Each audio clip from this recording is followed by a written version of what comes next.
सचिवालय में मुख्यमंत्री ने ली बैठक। मुख्य सचिव समेत कई अधिकारी रहे मौजूद। बैठक में दी गई आवश्यक दिशा निर्देश।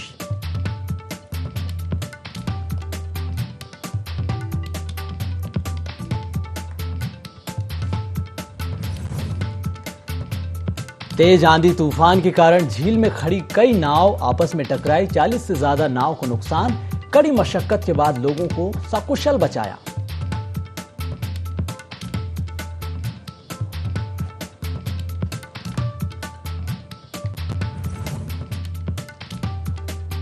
टिहरी जिला अधिकारी ने किया NH 94 का निरीक्षण। निर्मल भाई कंपनी को दिए जरूरी दिशा निर्देश। जिन लोगों का रुका भुगतान उन लोगों को तुरंत जारी किया जाए भुगतान।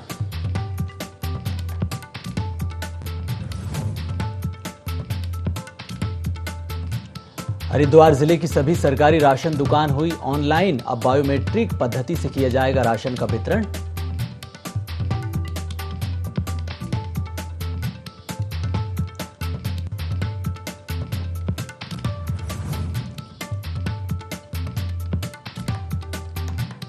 मनरेगा भुगतान को लेकर ग्राम प्रधानों ने मुख्यमंत्री को भेजा ज्ञापन। जल्द भुगतान की मुख्यमंत्री से की मांग।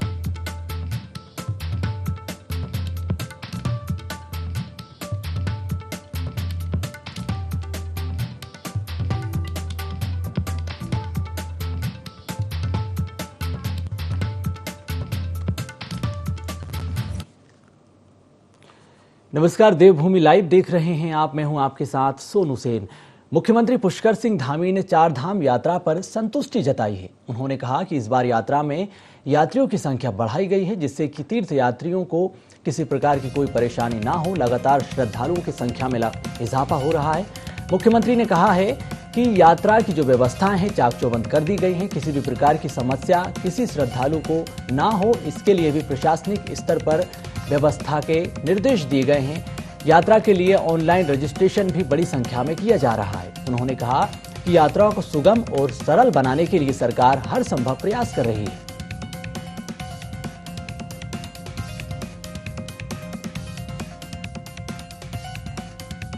यात्रा हमारी 3 तारीख से शुरू हुई है। 3 तारीख को यमुनोत्री गंगोत्री के कपाट खुले हैं, 6 को केदारनाथ जी के कपाट खुले हैं और 8 को बद्रीनाथ जी के कपाट खुले हैं। मैंने सभी यात्रियों से, सभी श्रद्धालुओं को से, सभी पर्यटकों से मैं अनुरोध भी करता हूँ कि हमने ऑनलाइन और ऑफलाइन दोनों रजिस्ट्रेशन की जो व्यवस्था की है, अपना रजिस्ट्रेशन करवा कर ही जाएं, क्योंकि थोड़ा यात्रा 2 वर्षों के बाद हो रही है, इसलिए यात्रा में संख्या अत्यधिक आ रही है और रजिस्ट्रेशन भी अत्यधिक हो रहे हैं। पिछले वर्षों की तुलना में काफ़ी ज़्यादा हो रहे हैं। इसलिए हम सब लोगों की यात्रा, जो आने वाले हमारे श्रद्धालु हैं, पर्यटक हैं, उनकी यात्रा अच्छी हो, सुगम हो, सरल हो और सुरक्षित हो। उसके लिए ज़रूरी है कि जो व्यवस्थित तरीके से जब आपका वहाँ इंतज़ाम हो जाए, आपके रजिस्ट्रेशन की जो व्यवस्था है वो पूरी हो जाए, उसके बाद ही वो अपनी यात्रा करें। अन्यथा वहाँ पर उनको सबको परेशानियों का अगर सामना करना पड़ता है तो निश्चित रूप से उत्तराखंड का मुख्य सेवक होने के नाते मुझे स्वयं व्यक्तिगत रूप से परेशानी होती है। इसलिए मैं सभी श्रद्धालु पर्यटकों से अनुरोध करता हूँ कि व्यवस्थित तरीके से यात्रा में आए और जाएँ।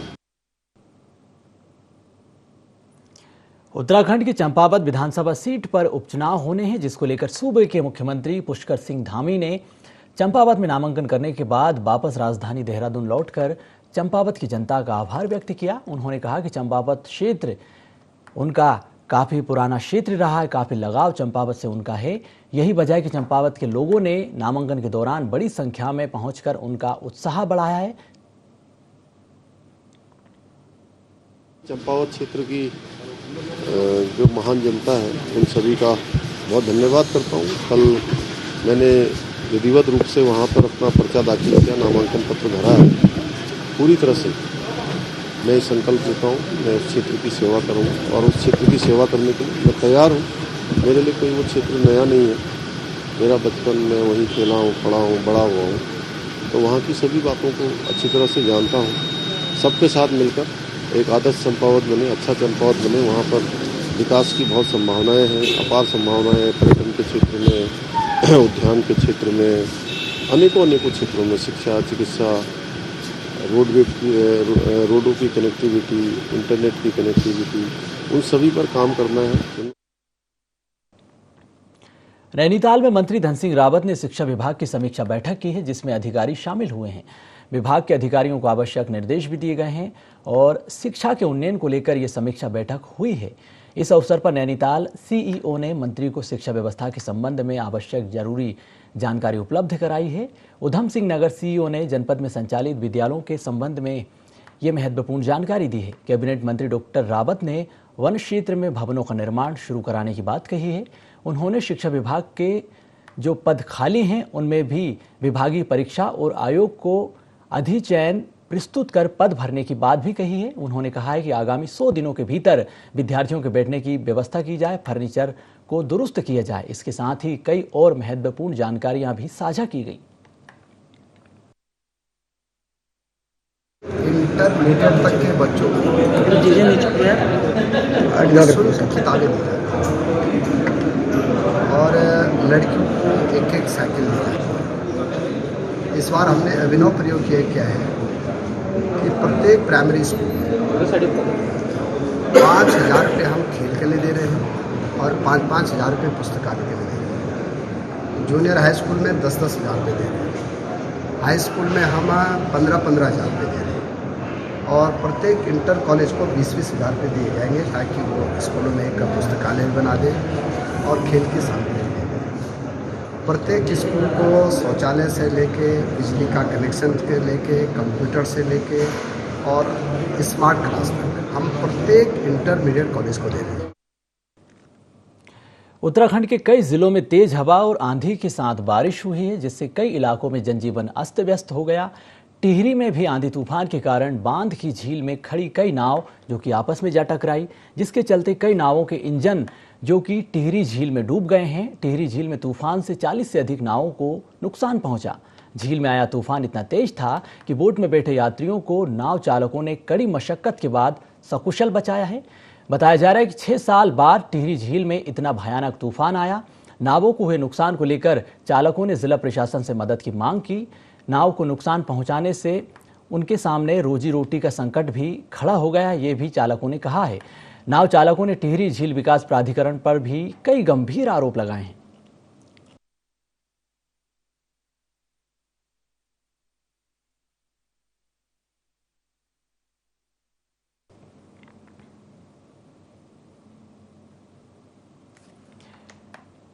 जिला पूर्ति अधिकारी के अग्रवाल ने तहसील हरिद्वार स्थित कार्यालय में बायोमेट्रिक राशन वितरण प्रणाली को लेकर विस्तृत जानकारी देते हुए बताया है कि जनपद हरिद्वार की समस्त सरकारी राशन की दुकानों को ऑनलाइन कर दिया गया है। सभी को बायोमेट्रिक पद्धति से राशन दिया जा रहा है और सभी को सही तरीके से राशन भी मिल सके, इसके लिए उन्होंने बायोमेट्रिक मशीन पर परिवार के किसी एक सदस्य के फिंगरप्रिंट स्कैन नहीं होते हैं तो परिवार के दूसरे सदस्य के फिंगरप्रिंट स्कैन कर राशन वितरण किया जाता है।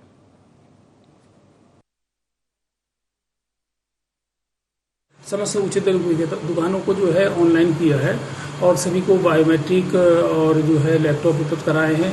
जिनको बायोमेट्रिक और लैपटॉप उपलब्ध नहीं करा पाए तो उनको हमने पॉज मशीनें उपलब्ध कराई हैं और सबको ये व्यवस्था की है कि सभी कार्ड धारकों को जो है बायोमेट्रिक लगा के, अंगूठा लगा के और उससे राशन मिले। कई दुकानों पे ये समस्या आ रही है कि उनके अंगूठे नहीं मिल रहे हैं तो दूसरी उंगली लगाएं। अगर उनकी खुद की नहीं लग रही हैं तो हम परिवार के दूसरे सदस्य, जो कि एक परिवार में कई सदस्य होते हैं, तो दूसरे परिवार के सदस्यों को बुला के उसको बायोमेट्रिक करके राशन दिया जा रहा है। और सबके दुकानदारों को निर्देश दिए गए हैं शासन की मंशा के अनुसार कि वो जो है केवल बायोमेट्रिक राशन बांटें और जो है लगातार सारे इंस्पेक्टर इसको वॉच कर रहे हैं और सभी दुकानों को जो है वो बायोमेट्रिक ही बांटना होगा। टिहरी जिला अधिकारी ईवा आशीष श्रीवास्तव ने अधिकारियों के साथ आल वेदर रोड NH 94 का निरीक्षण किया है। इस दौरान BRO निर्माण में लगी कंपनी संचालकों और वन विभाग को जरूरी निर्देश दिए हैं। चंबा से रमोल गांव के बीच बने डंपिंग जोन की रिपोर्ट भी प्रस्तुत करने की बात कही। एक आधुनिक जनउपयोगी मैदान भी बनाया जा सके। हाट बाजार के लिए प्रस्तावित जगह से पड़े मलबे को हटाने के भी आदेश दिए। अधिक से अधिक स्थानों पर चेतावनी बोर्ड, लैंड स्लाइडिंग स्थानों पर हेलमेट और कर्मचारियों की तैनाती के साथ ही वन अधिकारियों को खतरा जो पेड़ पौधे की वजह से बना हुआ है उसको लेकर भी उन्होंने हटाने के निर्देश दिए हैं। सड़क का डामरीकरण कर रास्ता चालू करवाया जाए, इसकी भी बात उन्होंने कही है। सियासू में कंपनी को सड़क निर्माण से जो टूटे घर को नुकसान हुआ है उसका किराया देने का भी आदेश दिया है।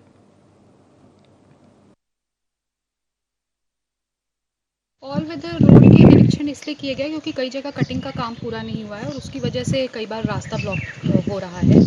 कटिंग का कार्य इसलिए भी थोड़ा स्लो हो गया क्योंकि डंपिंग साइट्स अभी और भी चिन्हित होने हैं, तो इन सभी चीज़ों को लेकर के यहाँ पर निरीक्षण किया गया और ज़रूरी दिशा निर्देश दिए गए हैं और कार्य में प्रगति लाने के भी निर्देश दिए। वो एक गधेरा है और वहाँ ह्यूम पाइप का एक कंसेप्ट है जो 2 साल पहले जब डंपिंग की कमी नहीं थी तो उस वक्त ही एक्सेप्ट नहीं हुआ था, लेकिन अभी इस कंसेप्ट को फिर से रीओपन करके टेकअप करने के लिए हायर लेवल पे, ताकि वहाँ पर ह्यूम पाइप अगर डल जाएगी तो उस गधेरे पे पूरा ही वो वहाँ पर मलबा डाला जा सकता है, जिससे कि एक अच्छा ग्राउंड वहाँ पर तैयार हो जाए।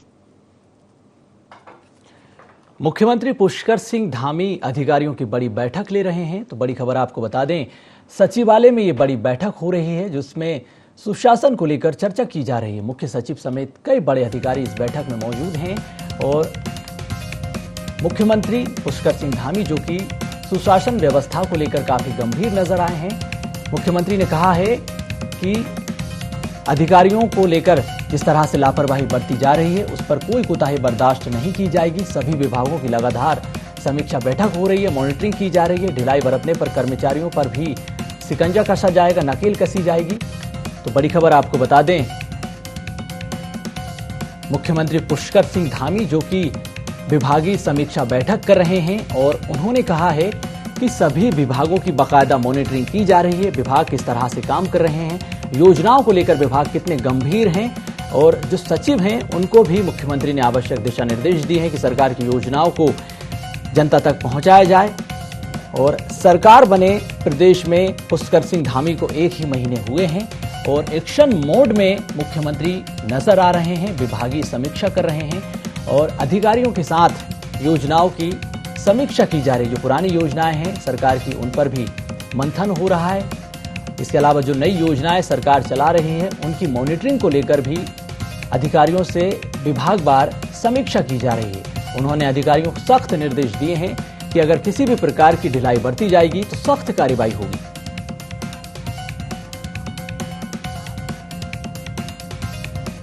और इसी खबर पर अधिक जानकारी के साथ प्रिंसिपल कोऑर्डिनेटर कैलाश बिष्ट हमारे साथ जुड़ चुके हैं। कैलाश जी, बड़ी बैठक मुख्यमंत्री ले रहे हैं, किन बिंदुओं पर चर्चा हो रही है? देखिए, मैं आपको बता दूं कि कल जब मुख्यमंत्री चंपावत से लौटे थे तो कल उन्होंने ये निर्धारित हो चुका था कि आज सचिवालय में एक बैठक यहाँ पर की जाएगी अनुशासन को लेकर, चाहे जितने भी यहाँ पर जो निर्देशित जो तमाम अधिकारियों को किया गया था उसी को लेकर आज बिंदुवार ये बैठक की गई है। मुख्यमंत्री खुद इस बैठक में मौजूद थे, मुख्य सचिव इस बैठक में मौजूद थे, उनके अलावा जो मुख्य जो विभाग हैं उन तमाम विभागों के जो सचिव हैं, विभागाध्यक्ष हैं, वो तमाम लोग यहाँ पर मौजूद थे। यहाँ पर सरकार साफ तौर पर ये निर्देश दे रही है और दे भी चुकी है कि किसी भी तरह की कोई भी कोताही नहीं बरती जाएगी, क्योंकि अगर मुख्यमंत्री की बात करें, मुख्यमंत्री ने जब से नया कार्यकाल उनका शुरू हुआ है तभी से लेकर वो एक्शन मोड में नजर आ रहे हैं। कई ऐसे बोल्ड एक्शन उन्होंने लिए हैं जिससे साफ तौर पर यह अंदेशा लगाया जा सकता है कि सरकार इस वक्त किसी भी कर्मचारी को जो ढिलाई बरतेगा उसको छोड़ने के बिल्कुल भी यूज नहीं है। सरकार पुरजोर पर यह कोशिश कर रही है कि यात्रियों को या जो प्रदेश की जनता है उसको किसी तरह की कोई दिक्कतें यहाँ पर ना आए और जो सरकार की जो छवि है छवि अच्छी बनी जाए। कैलाश जी, एक महत्वपूर्ण सवाल, क्या अधिकारी सुन नहीं रहे हैं? ये कहना पड़ रहा है मुख्यमंत्रियों को कि किसी प्रकार की ढिलाई बर्दाश्त नहीं की जाएगी। सख्त हिदायत अधिकारियों को मुख्यमंत्री ने दी है, इसका क्या मतलब है? बिल्कुल, देखिए, मैं आपको बता दूं कि अगर हम 1 हफ्ते पहले की बात करें तो 1 हफ्ते पहले ही मुख्यमंत्री ने निर्देश दिए थे कि सबसे पहली जो शुरुआत उन्होंने की थी मुख्यमंत्री कार्यालय से, यानी सीएमओ से ये शुरुआत हुई थी, जिसके बाद अफसर दिखा सचिवालय में और सचिवालय के जितने भी कर्मचारी थे, कोई 10:30 बजे कोई कार्यालय पहुंचता था, कोई 11 बजे कार्यालय पहुंचता था, लेकिन मुख्यमंत्री ने निर्देश जारी किए कि 9:30 बजे तक तमाम कर्मचारियों को, तमाम जो सचिवालय कर्मी है उनको सचिवालय में अपनी रिपोर्टिंग दर्ज करानी होगी, जिसके बाद ठीक 9:30 बजे उनकी बायोमेट्रिक मशीन द्वारा उनकी हाजिरी लगती थी और 3 दिन तक जो भी अधिकारी इस बात को नहीं माने, ये जो भी कर्मचारी 3 दिन तक लगातार अगर कोई नकारात्मक रहता था तो उस पर कार्रवाई के कड़े निर्देश दिए गए थे, जिसके बाद से अब कहीं न कहीं साफ तौर पर ये लग रहा है कि अब अधिकारी और कर्मचारी यहाँ पर सरकार के अनुरूप यहाँ पर काम कर रहे हैं और जाहिर सी बात है कि काम होना भी चाहिए, क्योंकि जनता की बहुत ज्यादा उम्मीदें हैं, पूरा मैंडेट यहाँ पर मिला है सरकार को, पूर्ण बहुमत की यहाँ पर सरकार है और जनता भी ये चाहती है कि मुख्यमंत्री है, क्योंकि अपेक्षाएं बहुत है, युवा मुख्यमंत्री पहली बार इस प्रदेश को मिला है, तो जाहिर सी बात है कि मुख्यमंत्री भी यही चाहेंगे कि वो जनता के अनुरूप यहाँ पर कार्य करें, जनता की जो उनसे अपेक्षाएं हैं उन अपेक्षाओं पर पूरी तरह खरा उतरा जाए। तो कुल मिलाकर यह है कि सरकार एक्शन में है और मुख्यमंत्री के जो निर्देश है उनका साफ तौर पर पालन किया जा रहा है। बिल्कुल, तो कहीं ना कहीं अधिकारियों की टाइमिंग को लेकर सवाल है। एक और सवाल मेरा आपसे कैलाश जी, कि जिस तरह से बीते 1 महीने में मुख्यमंत्री ने कई योजनाओं का ऐलान किया और जो योजनाएं बनाई हैं, कितनी ऐसी योजनाएं हैं जिनके क्रियान्वयन को लेकर इस बैठक में चर्चा हो रही है? देखिए, बिल्कुल आपने बहुत ही वाजिब यहाँ पर सवाल किया है और जाहिर तौर पर यहाँ पर इस वक्त कुछ बदलाव इस वक्त इस कार्यशैली में देखने को मिल रहा है कि पहले अमूमन ये होता था कि किसी भी नेता या किसी भी मुख्यमंत्री द्वारा घोषणाएं कर दी जाती थी, उस पर अमल हो रहा है नहीं हो रहा है, उसकी मॉनिटरिंग नहीं हो पाती थी। लेकिन अब की कार्यशैली की और अब के कार्यकाल की हम बात करें मुख्यमंत्री की, तो सबसे अच्छी बात यह है कि जिन भी बातों की घोषणा, जिन भी चीजों के लिए घोषणा यहाँ पर की जा रही है बाकायदा, उसके लिए मॉनिटरिंग के लिए अधिकारियों की तैनाती की जा रही है। अधिकारियों को साफ तौर पर निर्देश दिए जा रहे हैं कि ये घोषणा अगर हुई है तो इसको अमल में कब तक लाया जाएगा, यानी टाइम पीरियड यहाँ पर सेट किया गया। जी, एक और सवाल है, अधिकारी जो हैं जनप्रतिनिधियों की नहीं सुन रहे हैं, जो मंत्री हैं विधायक हैं उनकी नहीं सुन रहे हैं, उसको लेकर भी मंत्रियों ने और विधायकों ने शिकायत की मुख्यमंत्री से। बिल्कुल, देखिए कुछ रोज पहले की मैं बात करूं तो जाहिर तौर पर ये कोई माफ कीजिएगा कोई नई बात नहीं है कि अधिकारी नहीं सुनते हैं। और बीते कुछ दिनों की बात अगर करें तो कुछ कैबिनेट स्तर के जो मंत्री चाहे सौरभ बोगड़ा की हम बात करें या फिर सतपाल महाराज जैसे वरिष्ठ नेता की हम बात करें, उन्होंने मुख्यमंत्री से इस बात की शिकायत की थी। उसके बाद ये तक कहा गया था कि जो IAS अधिकारी होंगे, कुछ जो CDO लेवल के जो अधिकारी हैं खासतौर पर, उनकी PR भी अब नेताओं द्वारा लिखी जाएगी या फिर जिला पंचायत अध्यक्षों द्वारा यहाँ पर लिखी जाएगी। हालांकि ये DO अभी पूर्णतः यहाँ पर जारी नहीं हो पाया है, तो उससे ये मैसेज अब अधिकारियों में जा चुका है कि अगर वो लोग काम नहीं करते हैं तो जो मुख्य जो जनप्रतिनिधि हैं जैसे कैबिनेट मंत्री हो गए, इनके लोगों द्वारा अगर उनकी PR लिख दी गई, उनकी PR में कुछ लाल स्याही छेड़ दी गई तो उनका भी करियर खत्म हो सकता है, उनके प्रमोशन के चांसेस रुक सकते हैं। तो ये डर कहीं ना कहीं बैठा दिया गया है सरकार द्वारा अधिकारियों के मन में कि अगर आप काम नहीं करेंगे तो आप पर भी कार्रवाई करने से सरकार पीछे नहीं हटेगी। और यही वजह है कि अब अधिकारी डर कर काम कर रहे हैं, वाजिब काम यहाँ पर होता दिखाई दे रहा। बिल्कुल, बहुत महत्वपूर्ण जानकारी आपने कैलाश जी दी है। तो लाल फीताशाही और ब्यूरोक्रेसी में कसावट लाने के लिए मुख्यमंत्री की महत्वपूर्ण बैठक, जिसमें सरकार की योजनाओं के क्रियान्वयन को लेकर भी चर्चा हो रही है। केदारनाथ धाम पहुंचने वाले यात्रियों को लेकर प्रशासन ने बड़ा फैसला लिया है। बाबा केदार के दर्शन करने के लिए अब यात्रियों को लाइन में लगना होगा। साथ ही मंदिर के दोनों द्वारों पर पक्की बैरिकेडिंग कर दी गई है, जिससे कि कोई भी यात्री ना तो लाइन तोड़ सकेगा और ना ही कोई दूसरा व्यक्ति लाइन में घुस पाएगा। तो बड़ा फैसला प्रशासन ने यहाँ पर लिया है। बैरिकेडिंग ना होने के कारण बार बार लाइन टूट रही थी, घंटों तक लोगों को लाइन में लगना पड़ रहा था और लाइन भी घंटों तक आगे नहीं बढ़ पा रही थी। कई बार यात्री बीच में ही घुस रहे थे। बैरिकेडिंग लगने की वजह से यात्रियों को बाबा केदार के दर्शन अब शीघ्र हो रहे हैं। पुलिस के जवानों को भी तैनात किया गया है। रुद्रप्रयाग जिला अधिकारी मयूर दीक्षित ने कहा है कि क्यू मैनेजमेंट होना बेहद जरूरी है और जो भी भक्त दर्शन के लिए आ रहे हैं उनके लिए बैरिकेडिंग की व्यवस्था भी कर दी गई ताकि सभी भक्त लाइन में लगकर बाबा के दर्शन करें। कि हम बाबा जी के दर्शन, केदारनाथ जी के दर्शन त्वरित गति से कराएं ताकि अधिक से अधिक लोग दर्शन कर सकें। इसके लिए ज़रूरी है कि हमारा क्यू मैनेजमेंट सिस्टम हो। और तो हमने जो केदारनाथ जी के दर्शन करने यात्री आ रहे हैं उनके लिए एक बैरिकेडिंग की भी एक प्रोविजन रखा है ताकि लोग लाइन बंद होकर गेट से एंट्री करें। साथ ही जो VIP गेट की तरफ भीड़ जमा हो जाती थी उसके लिए भी बैरिकेडिंग कर दी गई है तथा यदि कोई अति आवश्यक दर्शन करने की स्थिति आती है तो उनको भी बैचेस में उस समय लिया जाता है जब अन्य भीड़ न हो। तो इससे सुविधा ये हो रही है कि हम 1 मिनट में या 1 घंटे में अधिक से अधिक लोगों को दर्शन करवा पा रहे हैं और लाइन भी त्वरित गति से आगे बढ़ रही है। जिला पर्यटन अधिकारी अतुल भंडारी ने नगर क्षेत्र चंबा के पुरानी टिहरी रोड स्थित लोक निर्माण विभाग द्वारा जो पार्किंग बनाई गई है उसका निरीक्षण किया है। इस दौरान उन्होंने लोक निर्माण संस्था के जो अधिकारी हैं उनसे भी बातचीत की और पार्किंग को शीघ्र निर्माण करने और हस्तांतरण करने की भी बात कही। चारधाम यात्रा को बेहतर बनाया जा सके, इसको लेकर भी प्रशासन काम कर रहा है। चंबा चारधाम यात्रा का मुख्य पड़ाव है। यहाँ पर निर्माण का कोई भी कार्य वर्षों से चल रहा है, जो कि अभी तक पूरे नहीं हुए। ऐसे निर्माण कार्यों को भी जल्द पूरा करने के निर्देश यहां पर अधिकारियों को दिए हैं।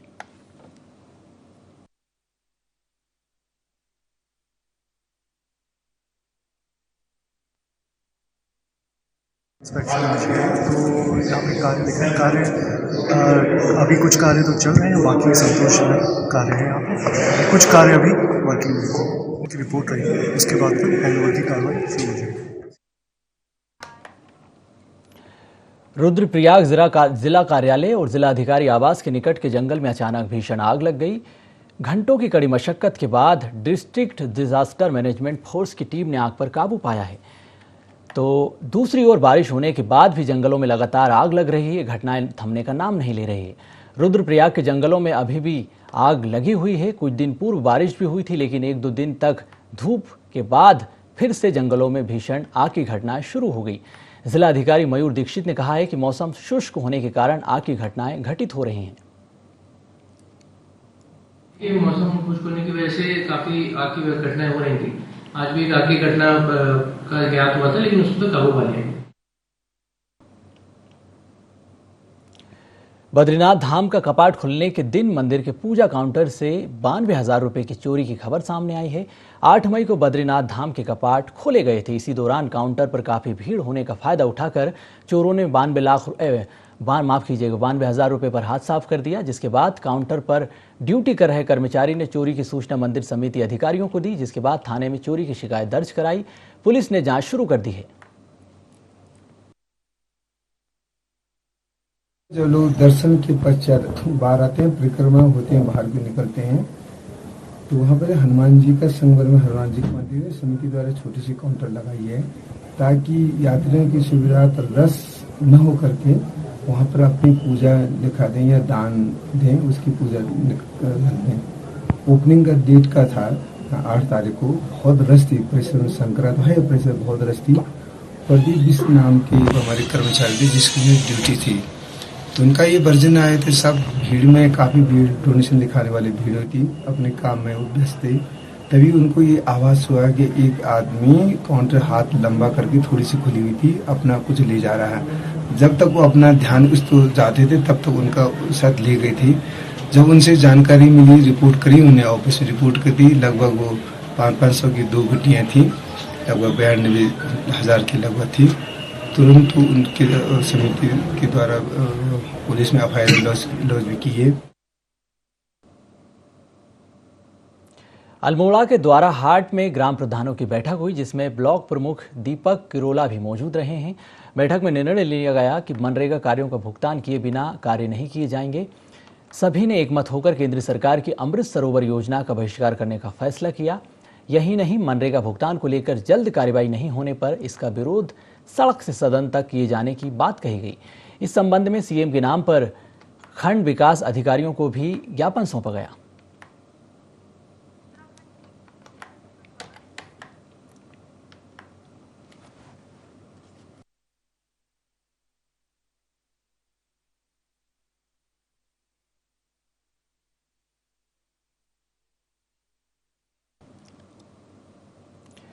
उत्तराखंड के हरिद्वार में शहर व्यापार मंडल के चुनाव कराए जाएंगे। ये चुनाव विधानसभा और लोकसभा की तर्ज पर होंगे। इस बारे में प्रदेश व्यापार मंडल के अध्यक्ष संजीव चौधरी ने कहा है कि चुनाव में हर व्यापारी को अपने मतदान का अधिकार है। चुनाव जुलाई में होंगे, जबकि इससे पहले मई और जून माह में सदस्यता अभियान चलाया जाएगा। उन्होंने कहा है कि हाल ही में एक गुट के चुनाव कराए गए और उसको शहर व्यापार मंडल का नाम दिया गया। ये एक राजनीतिक दल के नेताओं का आपसी टकराव था, जिसे व्यापारी चुनाव का नाम दे रहे हैं।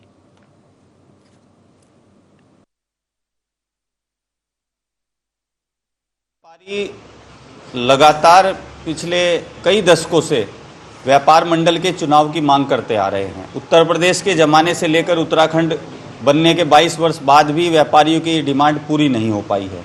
तो हमने तय किया कि हम हरिद्वार शहर व्यापार मंडल के चुनाव कराएंगे। यहाँ 5,000 से भी अधिक व्यापारी हैं जिनको आज तक अपना नेता चुनने का अवसर नहीं मिला। कुछ राजनीतिक आकाओं से चलने वाले व्यापारी कभी कभी वो थोपे जाते हैं, कभी कभी वो बनाए जाते हैं। तो हमने कहा कि हम इस परंपरा को तोड़ते हुए और नई परंपरा ला करके व्यापारी खुद अपना नेता चुने, ना कि कोई ऊपर से थोपा हुआ नेता हम पर आ जाए। तो हम व्यापारियों को ये मौका, ये अवसर दे रहे हैं। हरिद्वार के व्यापारियों से मांग करेंगे कि सभी लोग बढ़ चढ़ के, अनुरोध भी करेंगे, हिस्सा ले इस मतदान में। राजकीय अटल आदर्श इंटर कॉलेज द्वाराहाट में योगा ओलंपियाड आयोजित किया गया है, जिसमें विकासखंड के सभी विद्यालयों से छात्र छात्राओं ने भाग लिया। कार्यक्रम का शुभारंभ खंड शिक्षा अधिकारी एसएस बिस्ट और उप शिक्षा अधिकारी डीएल आर्य ने किया है। बच्चों के साथ जीवन में योग के महत्व पर जानकारी साझा की गई है। प्रतियोगिता में प्राथमिक स्तर पर बालिका वर्ग में ग्रेसी चंद्रा आर्य और बालक वर्ग में शुभम ने प्रथम स्थान हासिल किया है।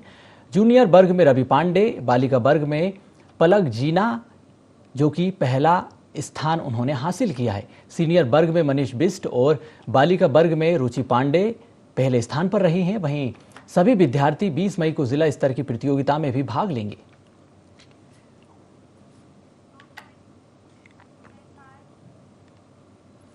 देवभूमि लाइव में इतना ही। मुझे दीजिए इजाजत। आप देखते रहिए IND24।